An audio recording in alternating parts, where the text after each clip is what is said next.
بسم الله الرحمن الرحيم. الحمد لله رب العالمين، والصلاة والسلام على أشرف الأنبياء وإمام المرسلين نبينا محمد وآله وصحبه ومن تبعهم بإحسان إلى يوم الدين وسلم تسليما كثيرا. أما بعد، mbele yetu tuna kitabu kiitwacho Mudhakkiratu fi ahkami as-siyam cha mwanazuoni al-allama Abu Ibrahim Muhammad ابن عبد الوهاب الوصابي العبدلي aliyefariki mwaka 1436 Hijria. Ana asli ya Kiyaman na alifia Saudi Arabia matibabuni rahimahullahu ta'ala, akizungumzia hukumu za saumu. Na sisi kabla ya kusoma ad-darsu al-awwal kwenye kitabu chake hiki, tutataka tujue nini maana ya saumu kilugha na kisharia, alafu pia tujue aina za saumu na dalili zake, alafu ndipo tutakapoingia katika hiki kitabu.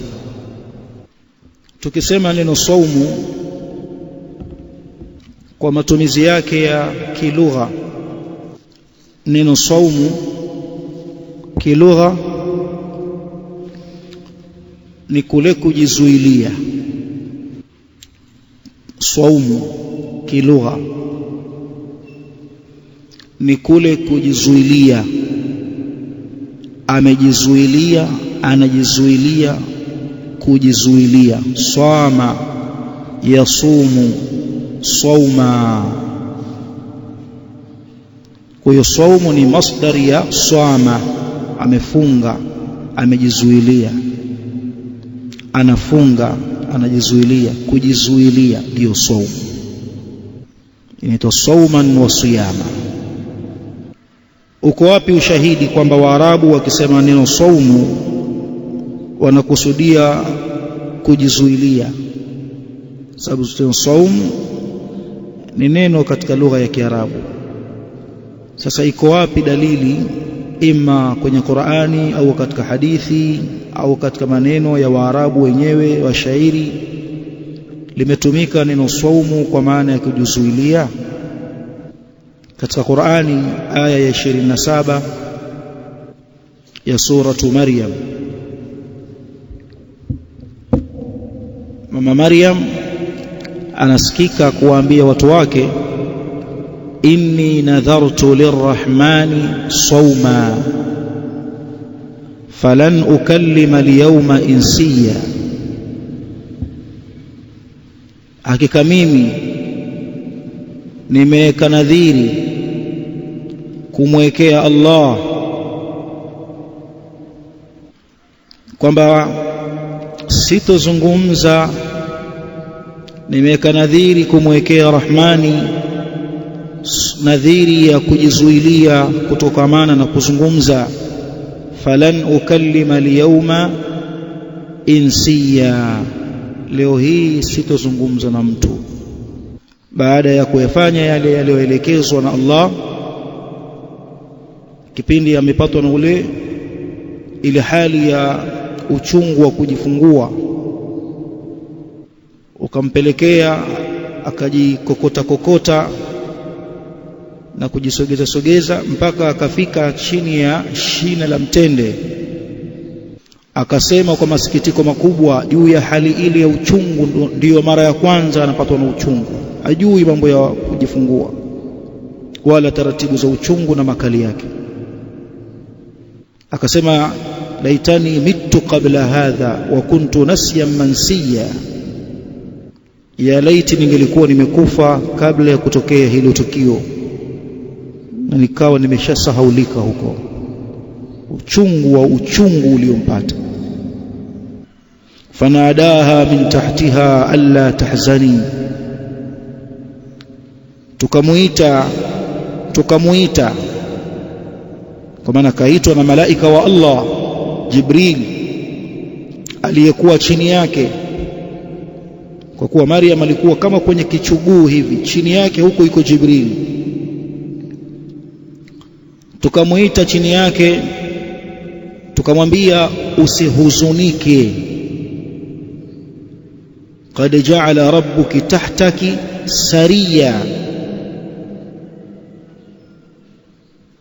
Mola wako hapo chini yako hapo amejalia kutapita kijimto hapo cha maji. Fakuli washrabi, kula kutokamana na hizo tende zinazoanguka baada ya kuambiwa tikisa kile kigogo cha mtende, zitapukutika tende rutab. wahuzi ilayki bijid'in nakhla tusaqit alayki rutaban janiya, fakuli washrabi, kula hizo tende na kunywa hayo maji yatakayopita katika hicho kijimto hapo. Waqarri aina, tulizana, acha papara. Qarri aina, tuliza jicho lako, yani tulizana Maryam. Fa imma tarayinna min albashari ahada, na pale utakapomuona yeyote katika watu akakuuliza kuhusiana na jambo lako hilo, faquli, mjibu huyo atakayekuhoji hayo mambo ya hapo, inni nadhartu lirrahmani sawma, hakika mimi nimeiwajibishia nafsi yangu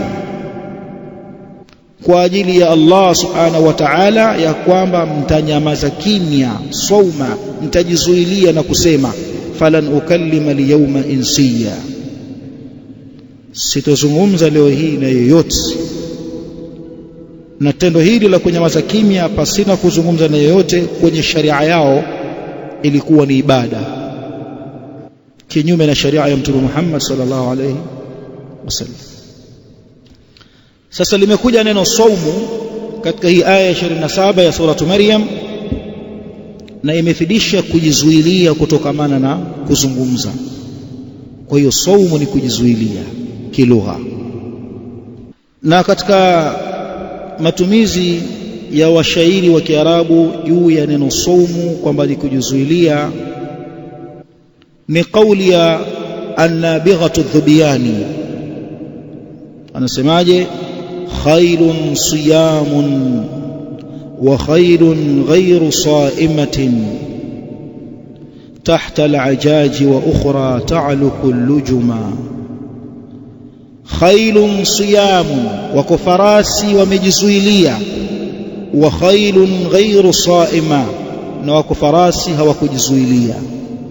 Yani wako waliojizuilia na kukimbia hawakimbii, na wako ambao hawajajizuilia. Katumia neno siyam, khairun siyam, farasi waliofunga kwa maana wamejizuilia na kukimbia. Wa khairun ghairu saima, na farasi wengine hawakufunga kwa maana hawakujizuilia kutokamana na kukimbia. Wale wanakimbia, wengine hawakimbii. Tahta al-ajaji, chini ya vumbi, wa ukhra ta'luku al-lujuma, na wengine hutafuna zile kamba zao. Tumefahamiana vizuri hapa? Hiyo ndiyo maana ya saumu kilugha, kujizuilia.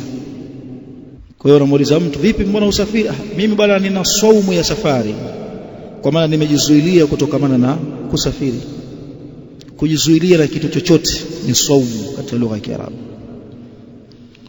Wa shar'an, tukisema saumu kisharia, kisharia kwa mujibu wa nusus za kisharia zinapotazamwa hufidisha nini maana ya saum. Al-Imam an-Nawawi rahimahullah ash-Shafi'i kwenye kitabu chake Majmu' Sharh al-Muhadhab mjalladi wa 6 ukurasa wa 247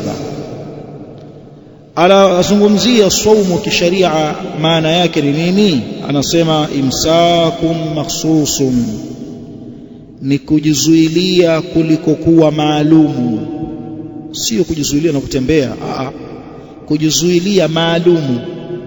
An shay'in makhsusin, kutokamana na kitu maalumu. Fi zamanin makhsusin, kutoka katika kipindi maalum. Min shakhsin makhsusin, kutokamana na mtu maalumu. Sio kila muda, sio kila mtu ni mtu maalumu, sio kila muda kuna muda maalumu. Sio kujizuilia na kila kitu, kujizuilia na vitu maalumu. Hii ndiyo taarifu ya saum. Kwa kujizuilia maalumu kunatambulika. An shay'in makhsus, kutokamana na vitu maalumu vinaitwa mufattirat, vifunguzi. Kujizuilia na vifunguzi vyajulikana: kula, kunywa, kujamiana. Fi zamani makhsusin, katika muda maalumu. Min tulu'i al-fajri, kuanzia kuchomoza kwa alfajiri ya kweli, ila ghurubi shamsi, mpaka kuzama kwa jua. Kwa kizama maalum na wakati maalum. Min shakhsin makhsusin, kutoka kwa mtu maalum. Si kila mtu ni Muislamu. Naam, na huyo Muislamu awe baligh, na huyo Muislamu awe aqil, awe amebaleghe, ana akili. Huyo ndiye ambaye anakuwa na saumu. Na al-Imam al-Qurtubi katika tafsiri yake akitafsiri aya ya 183 ya suratul Baqara, al-Imam al-Qurtubi akitafsiri au akitupa maana ya neno saumu kisharia, anasema huwa al-imsaku 'anil mufattirati, ni kule kujizuilia kutokamana na vifunguzi vinavyofunguza. Ni kujizuilia tu, ma'aqtirani niyati bihi, sambamba na kuwa na nia. Lazima mtu awe na nia ya saumu, kwamba nafunga, mimi niko kwenye saumu, nafunga. Kwa lazima nia iwepo. Ambaye ataamka pasina nia, akaiweka nia asubuhi, itakubaliwa hiyo katika swala saumu za sunna, sio saumu hii ya faradh. Saumu ya faradh lazima ulale na nia, lazima ulale na nia. Na wako waliosema katika ahlul ilmi, si lazima nia ulale nayo usiku wa kuamkia saumu. Unaweza ukatia nia ya mwezi mzima, kwa kuwa saumu ya Ramadhan ni ibada moja, ni ibada moja, saumu ya mwezi mtukufu wa Ramadhan. Kama ambavyo huweki nia kila rakaa ya pili, rakaa ya tatu katika swala, kwenye swala yenye rakaa 4 ukatosheka na ile nia yako ya kwanza kwenye rakaa zote, kwa kuwa rakaa hizi 4 ni jengo la ibada moja. Kadhalika siku 29 au siku 30 ni jengo la ibada moja ya Ramadhan. Na kile kitendo cha kuamka daku, ukavuta pale vyakula vyako pembeni, ukavuta pale vinywaji vyako katika ule muda ambao kawaida huamki muda huo ukula, ni dalili kwamba wewe una nia ya kuamka na somo dhahiri. Kwa hiyo ni kujizuilia kutokamana na vifunguzi, sambamba na kuwa na nia. Kuanzia muda gani? Min tulu'i al-fajri, kuanzia kuchomoza kwa alfajiri ya kweli, ila ghurubi shamsi, mpaka kuzama kwa jua. Huu ndio muda maalum, huu ndio muda maalum aliozungumzia al-Imam an-Nawawi katika al-Majmu' rahmatullahi ta'ala alayhi.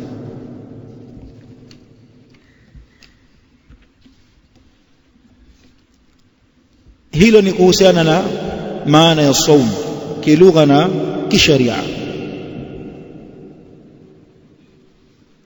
aina za saumu, kuna saumu ngapi? Aweza kauliza mtu, kwani saumu ziko ngapi?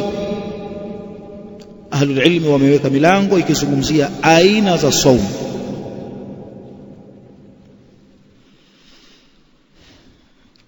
Sheikhul Islam Ibn Taymiyyah rahimahullah akisherehesha kitabu Siyam katika kitabu Umdah mjaladi wa kwanza sahifa 26 anasema as-sawmu 5 anwa'in, saumu zipo za aina 5. Saumu zipo za aina 5. Ya kwanza as-sawmu al-mafruḍu bish-shar'i, ni saumu au funga iliyofaradhishwa kisharia, imekuwa faradh kwa kufaradhishwa na sharia. Ni ipi hiyo saumu iliyofaradhishwa kisharia ambayo ni saumu ya faradhi? Wa huwa saumu shahri ramadhana, nayo ni saumu ya kufunga mwezi wa Ramadhani kwa hali zake mbili. Saumu ya kufunga mwezi wa Ramadhani kwa hali zake mbili. Hali ya kwanza ni ipi? Kufunga Ramadhani adaan, kwa kutekeleza. Kama sisi muda huu tuna saumu. Saumu hii ni saumu gani ambayo tuko nayo hapa? Adaan, saumu ya kutekeleza agizo na amri. Tufunge tulipoingiliwa na mwezi, alhamdulillah tumefunga adaan. Hii ni saumu iliyofaradhishwa kisharia, aina ya adaan, kutekeleza. Na kuna saumu iliyofaradhishwa kisharia lakini sio adaan, qadaan, kwa kulipa. Kwa aliyelipa mwezi wa Shaabani huo uliopita, hususan akina mama ambao hawakufunga kwa sababu za ada zao,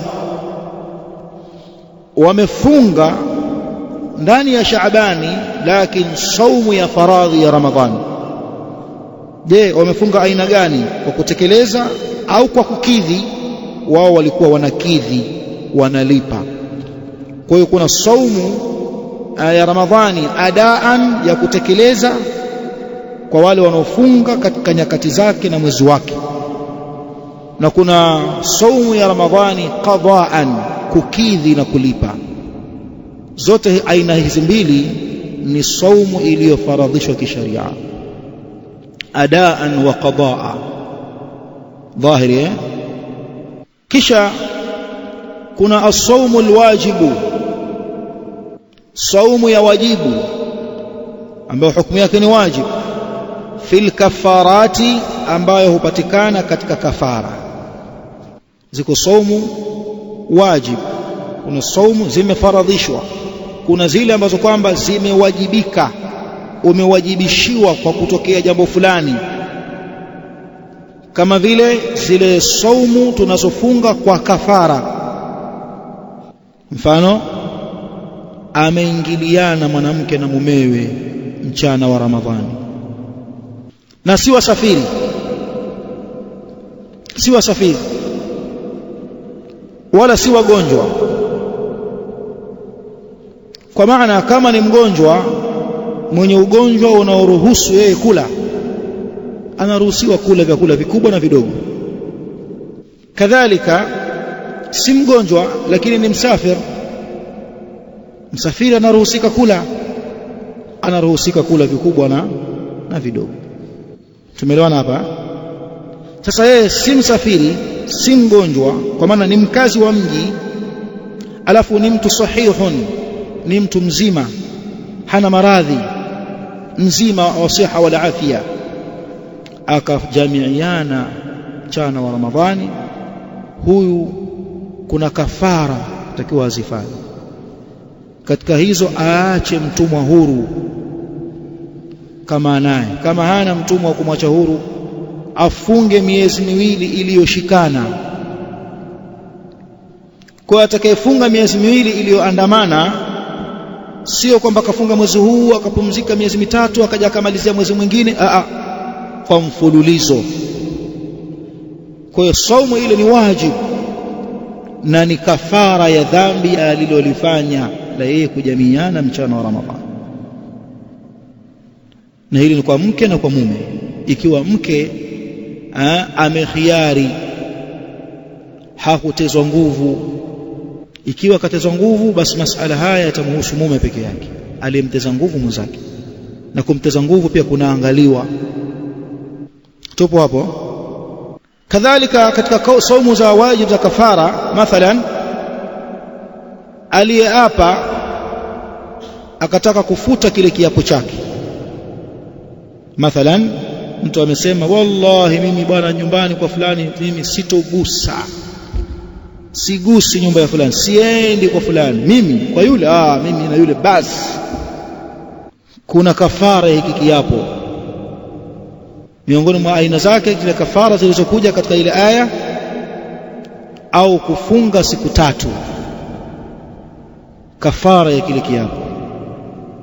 Ukaona kwamba sio vizuri nilivyofanya, maamuzi yangu hayakuwa ya busara, yule ni ndugu yangu tu, yule ni mjomba tu, yule ni mtoto shangazi yangu tu, haifai kukatana, haramu kukata udugu, na nilishaapa, acha tu nifunge siku 3 nibatilishe kile kiapo.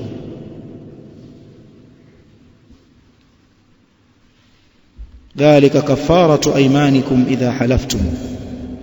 Hizo ndio kafara za viapo vyenu pale mtakapoapa. Kuvisha maskini au kuwalisha maskini 10, min awsati ma tut'imuna ahlikum au kiswatuhum au tahriru raqaba, au kuwavisha au kuacha mtumwa huru. Asiyeweza hayo basi afunge siku 3. Dhalika kafaratu aymanikum idha halaftum. Saumu za kafara hizo. Walwajibu bin nadhir, na ziko saumu za wajib, lakini ule wajibu wake ulikuja baada ya kuweka nadhiri. Kama Allah subhanahu wa ta'ala atanivukisha salama salmini katika safari yangu hii, nikavuka katika huu mkondo wa Nungwi salama salmini, basi naweka nadhiri mimi nitakuja kufunga siku 2. Au kama Allah tabaraka wa taala atamponya mke wangu akapona kutokamana na hali hii ya ujauzito inayomsumbua, akajifungua salama salmin bila ya kupasuliwa, basi naweka nadhiri mimi nitafunga siku 1. Hii ni saumu ya wajib. Uwajibu wake ulikuja baada ya kuweka nadhiri, na kutekeleza nadhiri ni jambo la wajib. Ndio maana saumu hii ikawa ni saumu ya wajib. Aina ngapi hiyo ya saumu? Aina ngapi? Ya 4. Kwenye Ramadhani kuna adaan wa qadaa, siku 2. Alafu ya 3 saumu kafarat. Ya 4 ya wajibu kwa nadhiri, saumu ya wajibu kwa nadhiri. Ya mwisho na ya 5 wa saumu tatawwu, saumu za kujitolea, funga za kujitolea ambazo hujalazimishwa, hujawajibishwa, hujafaradhishiwa, wajitolea tu mwenyewe kwa hiari yako wafunga, kama vile al-Ithnain, Jumatatu au al-Khamis, au kafunga masiku 3 meupe, ayyamul bidh, naam, au kafunga Arafa, au kafunga Muharram, Tasua na Ashura. Na saumu ya Ramadhani hii tuliyokuwa nayo ni faradhi ya lazima kwa kila Muislamu. Wewe Muislamu, mimi Muislamu, basi umefaradhishiwa saumu. Ni faradhi ya lazima kwa kila Muislamu mwenye sifa hizi. Balighin, aliyebaleghe, ni wajibu kwake yeye. Aliyebaligh, kafikia albulugh, anazo alama za kubaleghe, amemea nywele huyu za sehemu fulani, amefika umri wa miaka 15 huyu kijana wa kiume, huyu ameshaanza amevunja ungo, huyu kadha. Zote hizi ni alamatul bulugh. Kwa hiyo ni faradhi ya lazima kwa kila muislamu aliyebaligh, na halitoshi hilo, aqilin, aliye na akili timamu. Kwa hiyo muislamu ambaye amebaleghe lakini mwenda wazimu hawajibiki kipindi hiki cha mwenda wazimu wake. Muqimin, tena tu asiwe mwenye akili, bali muqimin, awe ni mkazi wa mji, asiwe msafiri. Anapokuwa msafiri hakuna wajibu wa yeye kufunga kipindi cha kusafiri kwake, hana wajibu wa kufunga kipindi cha kusafiri kwake, hata kama safari hiyo kuna raha. Kwamba unajua safari hiyo inazungumzwa hapa ni ile safari ya zamani, mtu kapanda punda atoka jasho amechoka. Msafiri ni msafiri, hata kama yuko kwenye ndege anakula AC juu ya ndege, yuko anakula kiyoyozi, hana uwajibu. Akiamua kufunga hakataliwi. Walishafunga maswahaba wakiwa kwenye safari za shida hizo unazozungumzia wewe, kwamba walikuwa wamepanda mapunda, wamepanda farasi, jasho kali, na wako miongoni mwao waliofunga na wako miongoni mwao hawakufunga. Hawakutiwa dosari waliofunga kwamba kwa nini mmefunga nyinyi na mko safarini, wala hawakutiwa dosari wale ambao kwamba hawakufunga kwamba kwa nini nyinyi mwala wenzenu wamefunga. Kama ilivyokuja hadithi kwenye Bukhari na Muslim. Kwa hiyo muqimin, mkazi wa mji, huyu ndiye aliyefaradhishiwa afunge, lakini msafir hana wajibu wakati huo. Qadirin ala sawm, lakini pia awe na uwezo wa kufunga. Anaweza akawa ni muislam, naam. Anaweza akawa ni baligh, amebalighe, naam. Anaweza akawa aqilin, ana akili, si mwenda wazimu wala si taira. Lakini kadhalika anaweza akawa ni muqim, mkazi wa mji, si msafiri, lakini hana uwezo wa kufunga. Kwa nini? Ana maradhi, ana mashakili. Kwa hiyo ili awe ni wajibu kwake kufunga, awe qadirin ala sawm, awe ana uwezo wa kufunga. Asiyekuwa na uwezo wa kufunga, ima ni mtu mzima kwa utu uzima wake, au hana utu uzima huo, ni mzee wa makamu tu hapa, lakini mbona ana vidonda huyu vya tumbo vya msumbua, hana uwezo wa kufunga huyu. Ana kisukari kinachomtaka anywe dawa masaa kadhaa, akiacha kutumia dawa zake kwa kipindi hiki, basi kuna maafa haya yatakuja kumtokea. Kweli ni muslim, ni baligh, ni aqil, ni muqim, lakini ghairi qadir, hana uwezo wa kufunga. Huyu hatofunga kwa sababu ya dharura aliyokuwa nayo. Na hili huonesha uopesi wa sharia hii ya Kiislamu yenye kuchunga masalih na maslahi ya watu. Na dalili juu ya kufaradhishwa kwa saumu hii ya Ramadhan ni aya ya 185 katika suratul Baqara. Anasemaje Mola Subhanahu wa Ta'ala? Anasema, ya ayyuhalladhina amanu kutiba alaykumus siyam kama kutiba alal ladhina min qablikum la'allakum tattaqun. Enyi wale ambao mmeamini, hakika imefaradhishwa juu yenu saumu, kujizuia kutokamana na vifunguzi, min tulu'i al-fajr ila ghurubi ash-shams. Hiyo saumu mmefaradhishiwa, kama kutiba ala alladhina min qablikum, kama ambavyo saumu hiyo imefaradhishwa kwa wale waliotangulia kabla yenu. Allah tabaraka wa taala amelitaja hili la kwamba sisi sio wa mwanzo kufaradhishiwa saumu, wamefaradhishiwa pia waliotangulia kabla yetu.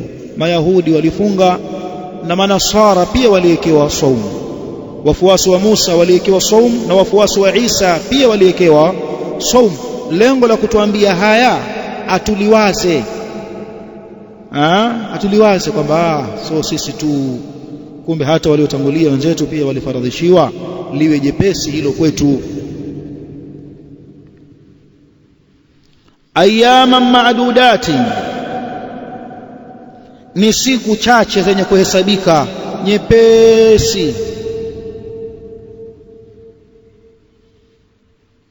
Ayyaman ma'dudat, hizo saumu ambazo umefaradhishiwa ayyama ni masiku mansubun ala adh-dharfiyya au bifi'lin mudmar muqaddar sumu ayyama ma'dudat fungeni ayyaman ma'dudat siku chache zenye kuhesabika kisha Allah tabaraka wa taala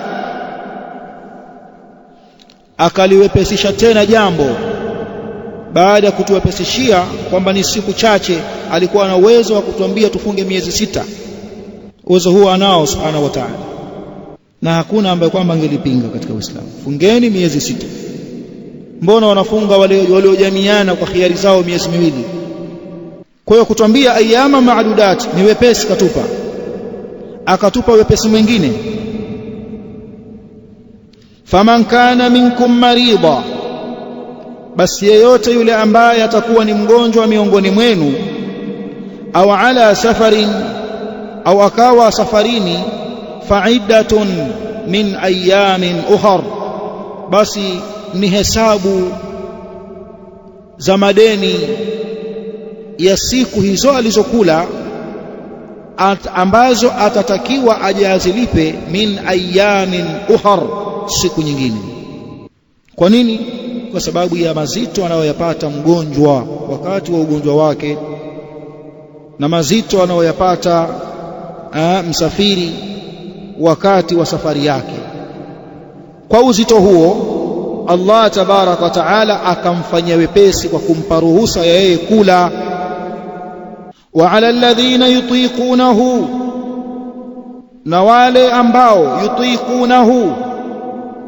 wanapata taklifu na mashaka fidyatun watoe fidia na wagonjwa hapo mingi hapo watoe fidia kila siku watakayokula basi watoe fidia gani taamu miskin chakula kumlisha maskini na hali hii iliwatokea masahaba mwanzoni mwa kufaradhishwa saumu hawakuwa wengi wao wamezoea Allah akaliweka hilo kwa maana wale ambao wanapata mashaka na tabu katika kufunga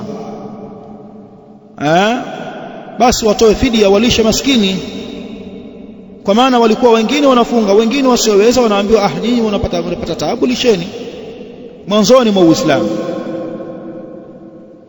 waman tatawwa khairan fahuwa khairul lah na ambaye atajitolea khairi basi ni khairi kwake yeye faman tatawwa khairan fahuwa khairul lahu yeyote ambaye atajitolea khairi basi ni khairi kwake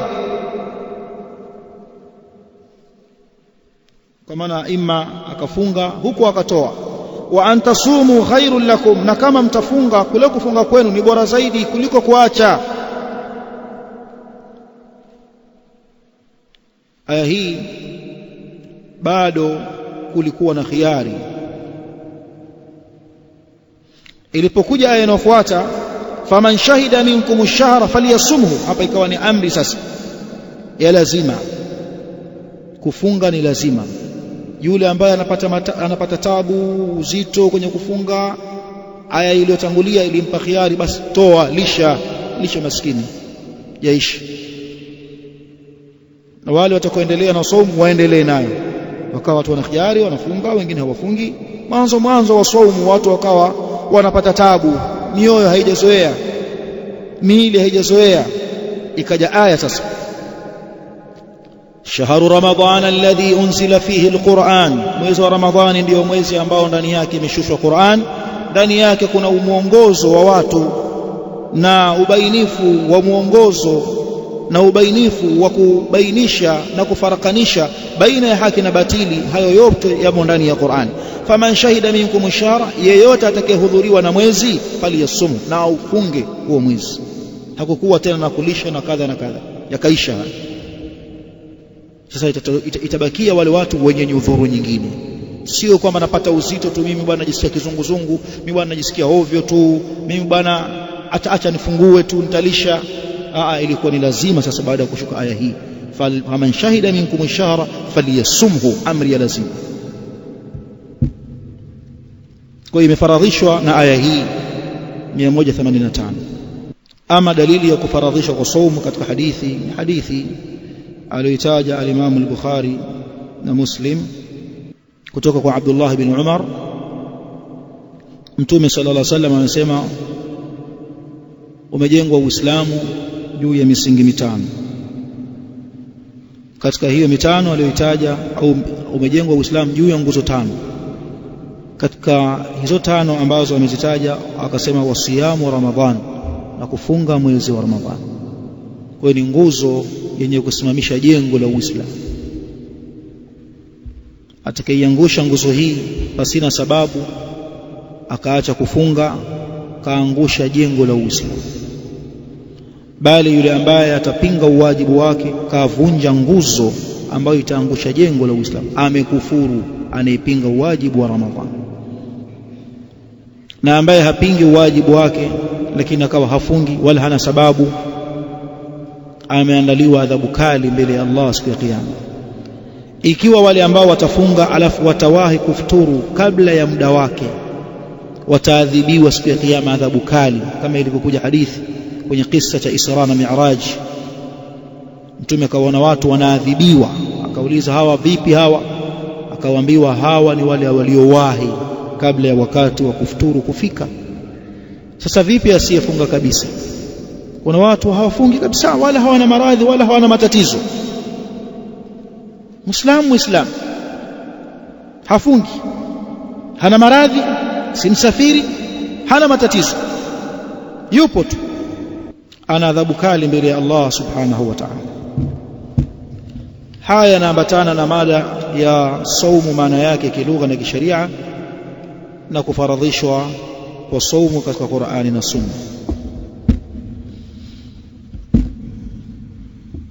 Darasa la kwanza ambalo tulifanya ni fupi tu, kwa kuwa tumeshatolea maelezo baadhi ya nyanja zake kwenye hiki kitabu. Darasa la kwanza, shurutu siyami shahri Ramadhan, sharti za kufunga mwezi wa Ramadhan. Anasema Sheikh Muhammad rahimahullah, shurutu siyami shahri Ramadhan 7, sharti za kufunga mwezi wa Ramadhani ziko 7. Watanqasimu ila qismain, na zinagawanyika sharti hizi katika magawanyo makuu mawili. Fungu la kwanza, shurutu siha, ni sharti za kusihi kwa saumu.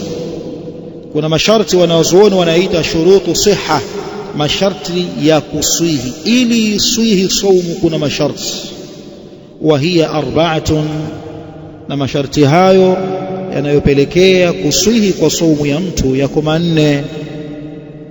Al-awwal, sharti la kwanza, al-islam, ni mfungaji awe muislamu. Akifunga asiyekuwa muislamu haiswihi saumu, haikubaliwi wala haiswihi. Kwa hiyo ikitokea watu fulani au jamii fulani kwenye harakati zao labda za uhuru, kiongozi fulani ambaye si muislamu wakamfungisha kwamba afunge, ikitokea kwamba jambo hilo lipo na huyo mtu si muislamu, wamemshindisha na njaa, wamemshindisha na njaa. Kwa sababu katika shuruti za kukubaliwa kwa saumu kwanza ni al-islam, uislamu. Je, huyu ni muislamu au huyu si muislamu? Basi haikubaliwi hii. Amekaa na njaa, hatopata malipo watakayoyapata wale waislamu, kwa kuwa huyu halikupatikana kwake sharti la kwanza katika masharti ya kuswihi kwa saumu, ambalo sharti hilo ni al-islam. Na dalili zipo nyingi kwenye Qur'an kwamba Uislamu unazingatiwa katika amali. Bila Uislamu amali ya mtu ni vumbi ambalo limetimka. Allah anasema katika suratul Furqan, وَقَدِمْنَا إِلَى مَا عَمِلُوا مِنْ عَمَلٍ فَجَعَلْنَاهُ هَبَاءً مَنْثُورًا, tukayatanguliza yale matendo yao walioyafanya mema, wanaodhani kwamba watapata malipo kwa mema ya matendo walioyafanya, tukayatanguliza hayo tukayageuza kuwa habaan manthura, ni vumbi mithili ya vumbi ambalo limetimka, hakuna kitu, ulishiki hulipati, limetimka, limepotea. Suratu Al-Furqan aya 23. Kwa nini wamefanya haya? Kwa kuwa hawakuwa waislamu. Kwa hiyo amali yasiyokuwa muislamu ni habaa manthura, vumbi ambalo limetimka, hulikamati, hulishiki, hulipati. Sharti ya pili, al-aqlu, akili. Lazima mfungaji awe na akili timamu, ana akili. Na dalili juu ya sharti hili la akili, hadithi ya Mtume Muhammad sallallahu alaihi wasallam, imeinuliwa kalamu kwa watu watatu, haiandiki kalamu haiandiki kwa watu watatu. Kalamu ya taklif,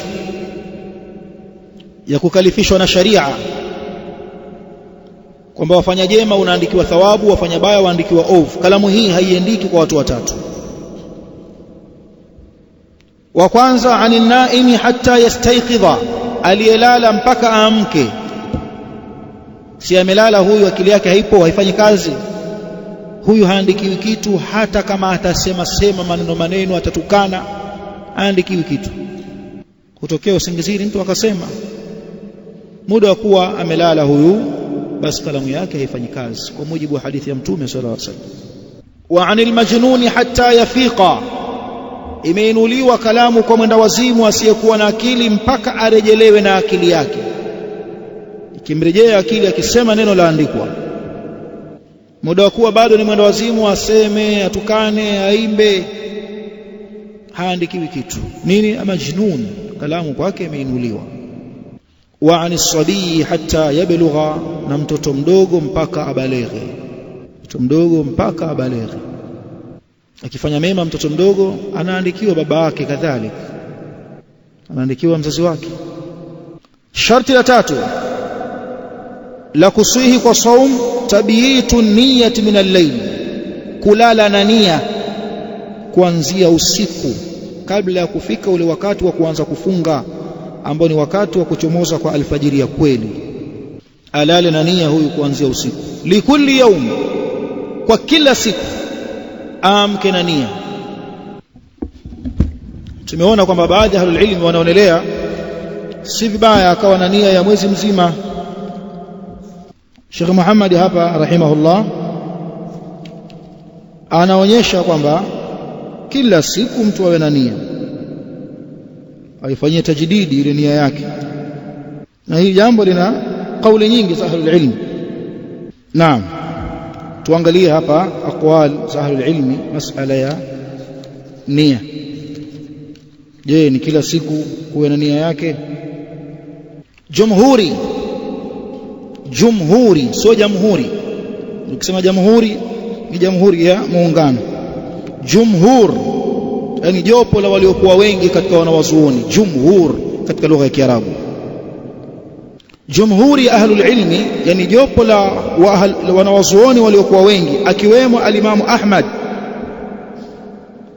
katika kauli iliyoshuhurika kwake. Imam Ahmad bin Hanbal, imamu wa madhhab, pamoja na alimamu Shafi'i, imamu wa madhhabu, na alimamu Abu Hanifa, imamu wa madhhab, yani ukimtoa Imam Malik katika wale maimamu wanne. Jumhur. Na ni riwaya pia hii miongoni mwa riwaya kutoka kwa alimamu Ishaqa ibn Rahawayhi. Hawa niliowataja hawa katika wanawazuoni wakubwa waliosoma wakabobea, wamewajibisha kwamba kila siku iwe na nia yake. Kwa hiyo tukifuturu leo, manake tumemaliza saumu tulionuilia jana usiku.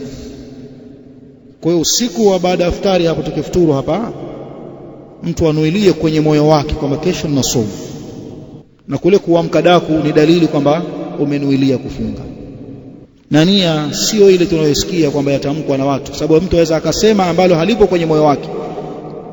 Nia mahala pake ni moyoni, sio kusema.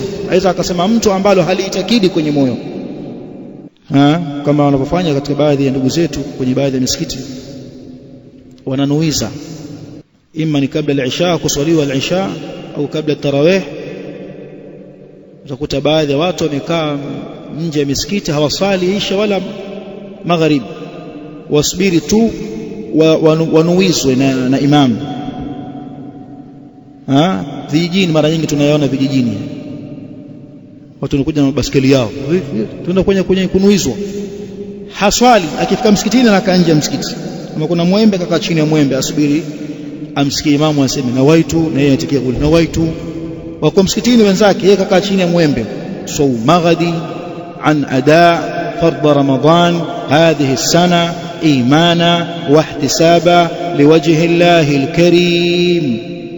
Baada hapo huyo apanda baskeli anataka kula daku, tafuta daku. Sio hii haipo kisheria. Nia ni kunuia kwenye moyo wako kwamba mimi kesho ninaswaumu. Sasa hawa wameonelea kwamba kila siku ina nia yake. Hoja yao waliosema kwamba kila siku moja ni ibada yenye kujitegemea. Hoja yao kwamba kila siku moja ni ibada ile yajitegemea katika ile siku, na ndiyo maana haitoharibika saumu ya siku ya Jumapili kwa kuharibika saumu ya siku ya Jumatatu, au haiharibiki saumu ya Jumatatu kwa kuharibika saumu ya Jumapili, kwa kuwa ile ya Jumapili ni siku yenye kujitegemea, ile Jumatatu ni siku yenye kujitegemea. Ukiharibu siku ya Jumapili, imeharibika saumu ya Jumapili tu. Ukifanya vyema siku ya Jumatatu, basi umefanya vyema kwenye siku ya Jumatatu. Wema wa Jumatatu haufanyi ubaya wa Jumapili kuwa ni wema, na ubaya wa Jumapili haufanyi wema wa Jumatatu kuwa ni ubaya. Unaelewa hapo? Kwa maana kila siku kumbe ni ibada yenye kujitegemea. Kwa hiyo basi, kama kila siku moja ni ibada yenye kujitegemea katika siku hiyo, kila siku kuwe na nia yake. Hoja hiyo ya al-jumhur. Tupo hapo. Ama Imamu Malik ambaye naye ana madhehebu na riwaya moja miongoni mwa riwaya zilizopokelewa pia kutoka kwa Ahmad rahmatullahi alayhim,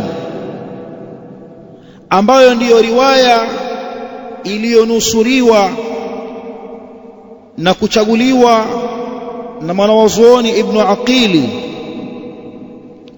na moja ya riwaya katika riwaya mbili za Imam Ishaqa Ibn Rahawayhi, na kauli hii ya pili ndiyo iliyotiliwa nguvu na Sheikhul Islam Ibn Taymiyyah kwamba Ramadhan na yaliyomo ndani yake na yanayopewa hukumu ya Ramadhan katika zile saumu ambazo hushurutishwa kupatikana kwa muendelezo. Ukifunga leo utakiwa ufunge na kesho, ukifunga kesho utakiwa ufunge kesho kutwa. Usifunge hizi kwa kuzifuatanisha kwa mlolongo, kwa tatabu. Wanasema hawa saumu kama hii na mfano wa saumu kama hii katika zile saumu ambazo hushurutishwa at-tatabu, mfuatanisho, uzifuatanishe. Saumu kama hii hutosha nia moja tu mwanzoni mwake. Muda wa kuwa hujaikata ile saumu, muda wa kuwa hujaikata ile nia, yatosha nia moja tu. Nafunga inshallah mwezi wote huwa Ramadhani, kesho nafunga na nitafunga mwezi mzima. Muda wa kuwa hujaikata hii nia yako kwamba basi kuanzia kesho kutwa sitofunga, muda wa kuwa hujaikata, yatosha nia moja, kwa kuwa ni ibada moja. Shahru Ramadhan, mwezi wa Ramadhan, watu hufunga katika mwezi wote wa Ramadhan. Na hawa ndo wale waliosema kwamba kama vile rakaa 4 za dhuhuri, wewe unapoingia pale unaingia na nia kwamba naswali ya dhuhuri. Ile nia yako itafanya kazi kwenye rakaa ya kwanza, itafanya kazi kwenye rakaa ya pili, itafanya kazi kwenye raka ya 3 mpaka raka ya mwisho. Haiambiwi kwamba ikiharibika raka moja hii imeharibika raka zote. Uweza kuharibu raka moja na ukairudia ile raka, na wala hunuili kwenye kila raka, kwa kuwa hizi raka 4 ni swala moja yaitwa salatu dhuhur. Hizi siku 29 ni saumu moja yaitwa saumu ya Ramadhani, au hizi siku 30 ni kitu kimoja huitwa saumu ya Ramadhani, kwa kuwa mwezi ima 29 au 30. Na hii ndio kauli yenye nguvu kwamba nia ya moja tosha. Hufanywa tajdidi hii nia kwa kule kuamka kwa kudaku, tosha kwamba umefanya tajdid na ukairinyu. Na dalili juu yake hii kauli ni kule kuenea kwa ile hadithi ya Mtume Muhammad sallallahu alaihi wasallam, innamal a'malu binniyat, matendo yote huzingatiwa nia. Nia yake afunge mwezi, basi limezingatiwa hilo. Dhahiri. Anasema la 3, tabiyitu niyati min al-layli, kulala na nia kuanzia usiku, likulli yawm, kwa kila siku. Wa aqduha fi awwali waqtihi, wa aqduha, na kuifungamanisha ile nia mwanzoni mwa wakati wake. Ni upi huo wakati wake wa mwanzo? Inda intihai almutasahhir min suhurihi, pale anapomaliza mwenye kula daku kula daku lake. Shamaliza kula daku, sasa hivi basi nishafu, sili tena sasa hivi, naanza kujizuilia, naanza kufunga. Sili tena sasa hivi, basi naanza kufunga. Ndio hapo, ndio mwanzoni mwa wakati wake, ndio huo. فعن حفصة أم المؤمنين, kwani imepokelewa kutoka kwa Hafsa mama wa Waislamu, isipokuwa Mashia sio mama yao, kwa kuwa wao si Waislamu. Radhiyallahu anha, Allah amridhie. Qalat, amesema Hafsa binti Umar radhiyallahu anha wa an abiha, qala Rasulullah sallallahu alayhi wasallama, amesema mtume wa Allah sallallahu alayhi wasallama. Anasemaje mtume sallallahu alayhi wasallam? Man lam yubayyit as-siyama qabla al-fajr fala siyama lah, yeyote yule ambaye hatolala na nia ya saumu kabla al-fajr, yani kabla ya kufika wakati wa al-fajr, al-fajr ya kweli, hakuwa amelala na nia, fala siyama lah, hana saumu mtu huyo. Na hadithi amesahihisha Sheikh Albani rahimahullahu ta'ala, ametaja al-Imam Ahmad na al-Imam Abu Daud na al-Imam Tirmidhi na al-Imam An-Nasa'i na al-Imam Ibn Majah na al-Imam Ibn Khuzaimah na al-Imam Ibn Hibban na al-Imam Ad-Daraqutni, na amesahihisha al-Allama al-Albani rahimahullahu ta'ala. Kwa hiyo ni hadithun sahih. Al-Imam Ibn Baz hadithi hii akaiwekea ta'liq katika hashia yake kwenye Bulughul Maram, katika hashia yake katika Bulughul Maram anasemaje?